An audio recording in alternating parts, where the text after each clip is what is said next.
All right, hey, ladies and gentlemen, all across the globe, welcome to Next Up with Dr. E. All right, all right. Good morning, everybody. I am excited to be back with you. I'm Dr. E, the edutainer, and the husband of my girlfriend of 42 years, Dr. Judy Ellison. I'm forever celebrating it, you all. I'm glad to be back with you this morning, and I'm glad that you're with us this morning. We're going to have an empowering, edutaining, exciting time together. Now, of course, this broadcast is all about empowering us, you and me and us, to take those bold actions and embrace what's ahead in life, in our careers, in personal growth. This is very important. You see, we need the empowerment to take those bold actions, whether you're facing uncertainty or whether you're overcoming challenges or you just need encouragement. This is what Next Up is all about. And I'm so glad that we are together this morning. I'm excited. I got a very special guest that's with me today. We're going to interview, and of course, I've got my protege, Asa, is with us. Asa, good morning. Good morning. So glad to have you with us. So we're going to be interviewing a man that I met, I guess, about a year and a half ago. Now, he and I, we kick it like this. We met at this big conference in Stone Mountain, Georgia. And the conference really was in the supermarket. Dr. Herbert Wusu is my guest today that I'm going to be interviewing. Come on. Oh, my God, if you can, wherever you are, just give the man a hand clap. All right. He is my older brother and mentor in business, Asa. We've been together now for, I guess, about a year and a half. Dr. Wusu, so glad to have you on, man. Thank you. I tell you. Thank you. You got anything you want to say about that moment when we met there in the supermarket? Anything you want to say on that, how we met? Really, actually, good morning, everybody. I hope everybody's on Eastern Zone time. Yes, the attraction I had when I met you, you look very much like an Igbo man, my tribe person. Uh-huh. And that was the attraction that drew me. I thought you were speaking Igbo to me. Then when I got close to you, I realized when you spoke, I knew it was not the dialect. So, however, we took it off from there. And everybody who's seen you since I met you, always the first impression is that you're an Igbo man. Yeah. You look Igbo, you behave Igbo. And Igbo, people don't know very much.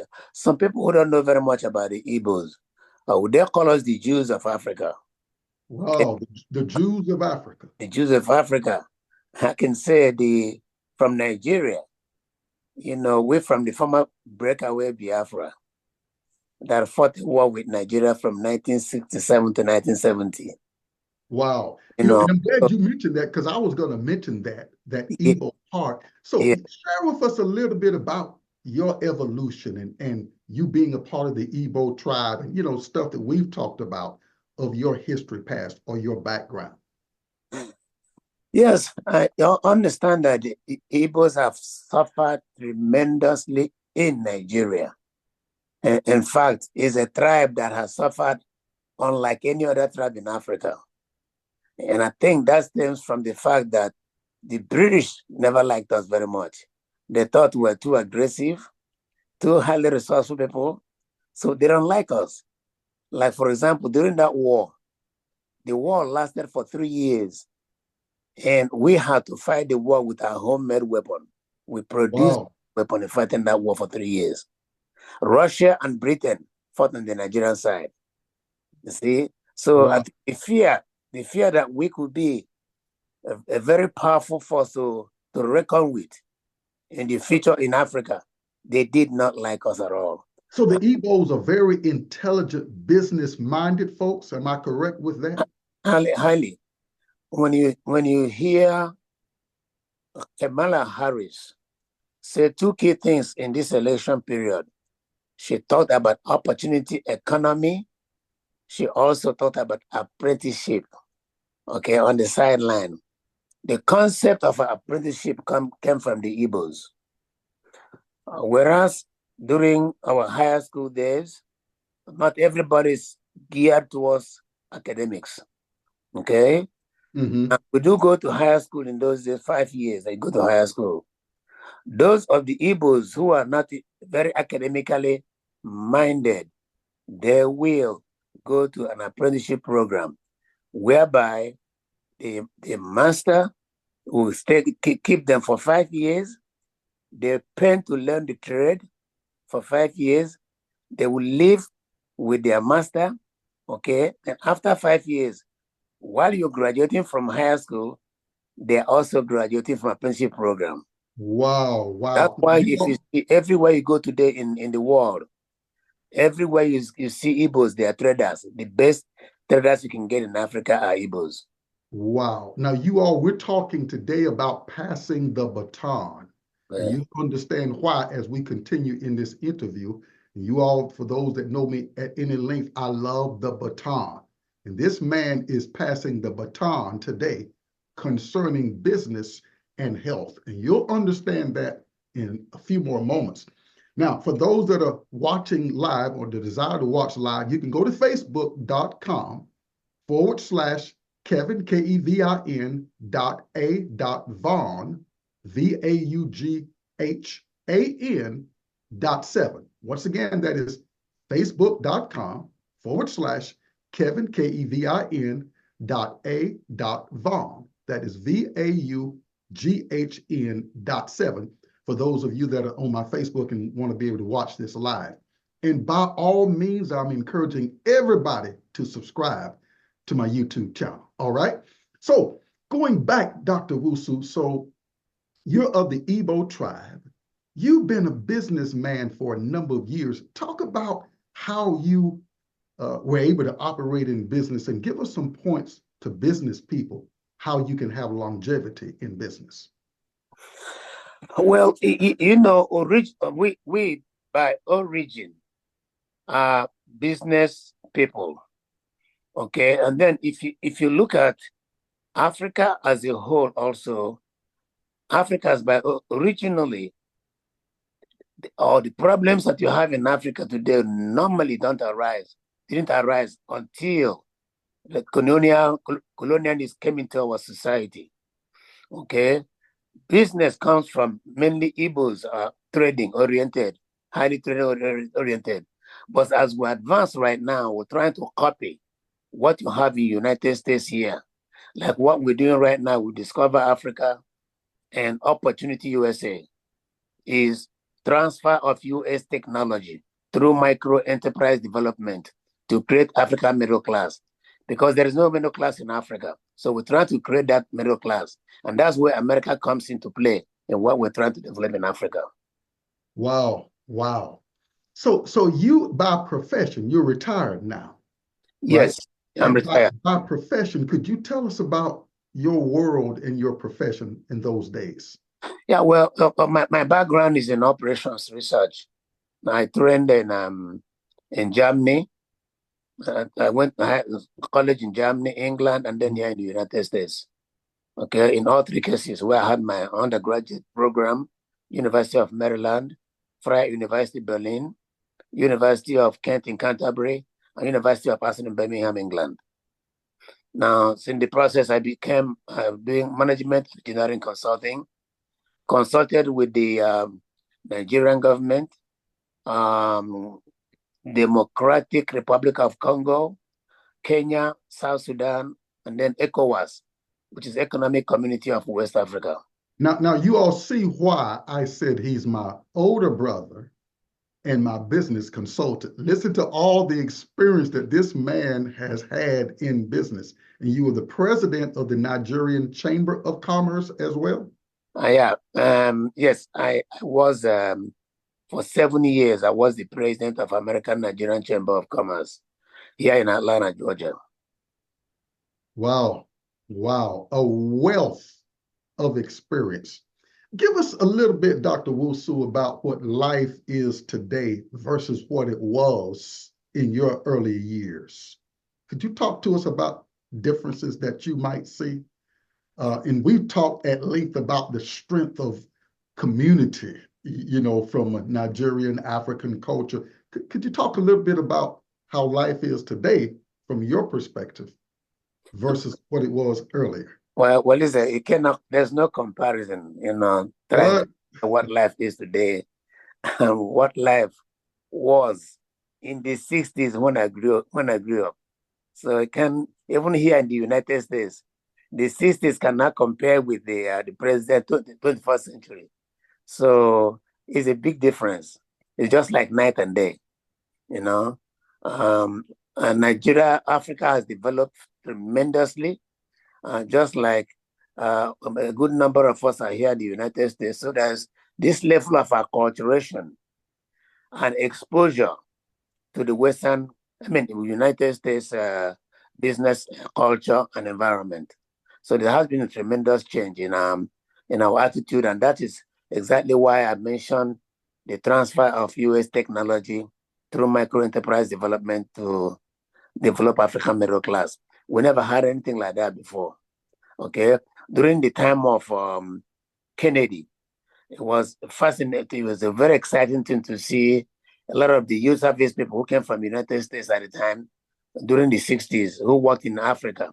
So coming to the United States was the key thing that we all, admired and wanted to do. So there has been a lot of difference, and we've matured a great deal from the '60s till now. Wow. What differences do you see in family? Well, family setup is a little bit we're more traditional. And when you talk about family setup, you see, Africa. In Africa, for example, we like highly family oriented and spiritually oriented as well. Mm-hmm. The religious part of our lives came after we were colonized. Okay, ordinarily, Africans are highly spiritual in nature, with a very neat families, very tight families. So we're more family oriented than you were here in the United States. Mm-hmm. Wow. And we have very, very little. When growing up, we don't have very much divorce cases, family cases. We don't have those problems in the past. But why is that you had very little? I think it's a cultural thing. The cultural environment made that possible, where the man is always the head, okay? And then things are done in the traditional way.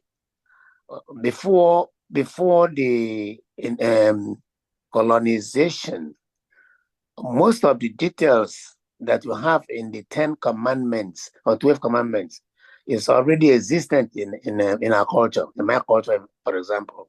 Mm-hmm. So thou shalt not kill, thou shalt not commit adultery, thou shalt not steal, thou shalt not steal, thou shalt not lie. All those things were already contained in our culture. We never learned them from religion. They were embedded in us before colonization. Wow.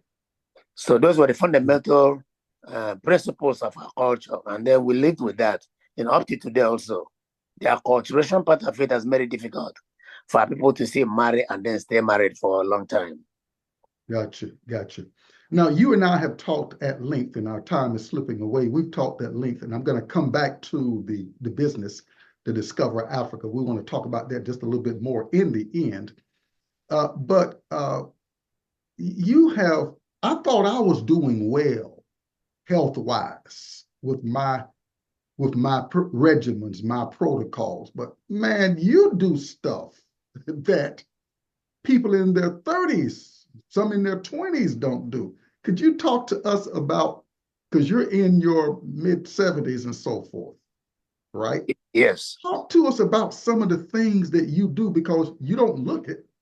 And man, when I see it, this guy, you can see, you look at him there on camera, he doesn't look his age. Talk to us about some of the things that you do on a regular basis, health-wise? Yeah, thank you very much for that. Thank you for the compliment. Well, it started from my elementary school, you know. I ran track and then played soccer. While in Germany, I also played soccer and ran track. England. Then when I came to the United States about over 40 years ago, okay, then I got into coaching, and from U10 all the way to U21 in soccer, and as well as coach Morehouse College. I was Morehouse College soccer coach for 4 years. Wow. Now, what is U10? U10 is under 10. So under 10, under 12, under 14. Oh, okay. Kids, from kids all the way to U21, the under 21 players. Oh, okay. Now, so when I left Morehouse as well? Yeah, I coached Morehouse College. But Morehouse College is the college team. Yes. Okay. For this thing. Now, so after I retired about 10 years ago, well, being something I've done all my life, I decided to start going to the gym. So I go to the gym every day, Monday through Friday. And what do you go around 7 o'clock in the morning? No, I leave my house around 4 o'clock. Wow. 4 o'clock, you all, in the morning. Yeah. I tried the Nowusu approach. It just didn't work for me. Asa, I struggled. 4 o'clock in the morning, I don't know where I'm at, whether in Japan, China, somewhere in my dreams. And he's at the gym at 4 o'clock in the morning. Yeah, see, I've done that all my life. See, as an athlete, playing soccer, running track and field, and being a boxer, you know. So I'm used to getting up early in the morning. When I was the best higher school boxer in the region where I lived in Nigeria. So as a boxer, you gotta get up 5 o'clock in the morning. You have to go and run. So I was to represent Nigeria in the Olympics in 1968 in Mexico. Wow. And you're still doing it. A lot of athletes are not using such a discipline. Well, that's the difference, yes. Gotcha. What about other regimens for health that you do? What are some other things that you do? Well, I got some of the regimens. I learned some of them from you. the holistic part of my health, I think I'll give you that credit, because I'm into holistic approach as well too. So, and I give you credit for that, and I appreciate what you've done with me. Well, wow. Well, you're truly a model for all of us, the stuff you do. And how long are you in the gym? Well, on a Monday, Tuesdays, Wednesdays, what I usually do is I do the normal from my training and coaching. I do my warm-up, stretching and warm-up. And then if I do my upper body Monday, Wednesdays, and Fridays, I do my lower body Thursdays and Tuesdays and Thursdays. Then on Mondays and Wednesdays and Fridays also, I try to do sauna and massage. Okay. Yeah, I do sauna, spa, and massage. And that's why it takes me 2 hours every day. Wow. Now, so I do a combination of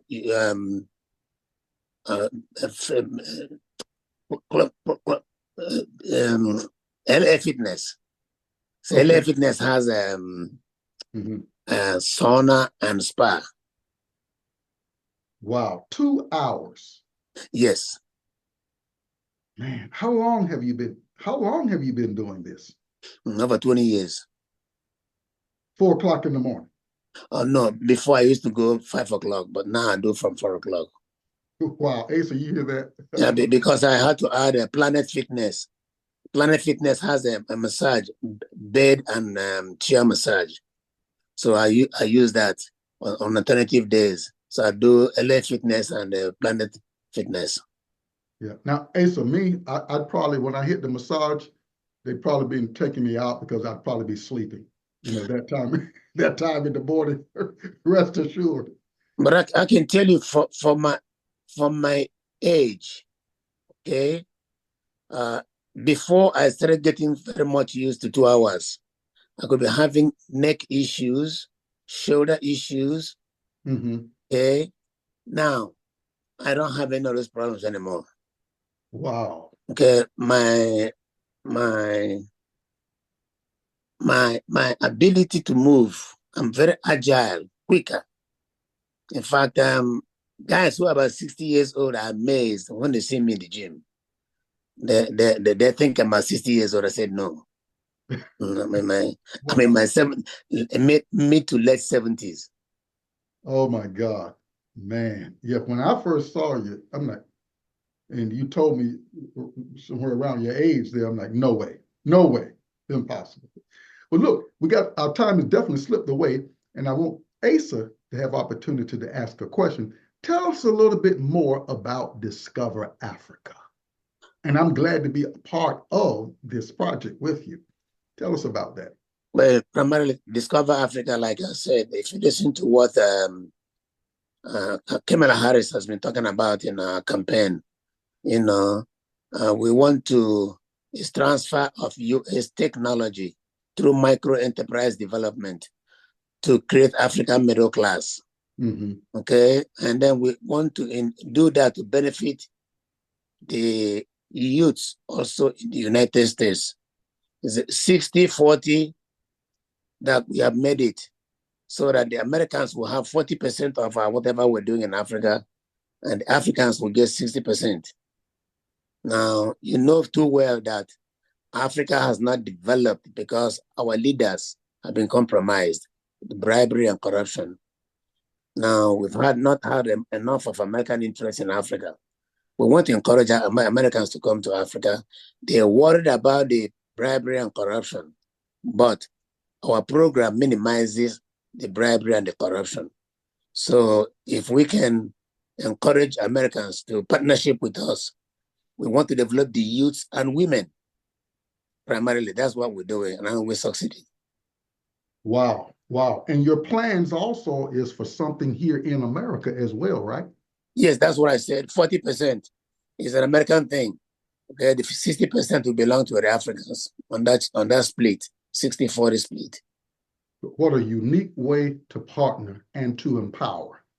Very, very unique. Well, I'm going to go to Asa. Asa, do you have a question or so for Dr. Wilson? Yes, well, first of all, sir, thank you so much for, coming today and sharing your story. I learned so much already. As far as questions, I was taking a couple notes, and I wanted to go back to the apprenticeship because I believe that space is so important. Mentorship, apprenticeship, in order to learn outside of, let's say, the 4-year degree. How important is it for small businesses to accept apprentices? Do you think that would actually be a great way for, number one, maybe the business to grow, but also individuals to get into new industries? Yeah, and let me put it this way. Let me start with skill acquisition. Okay, let me start from there.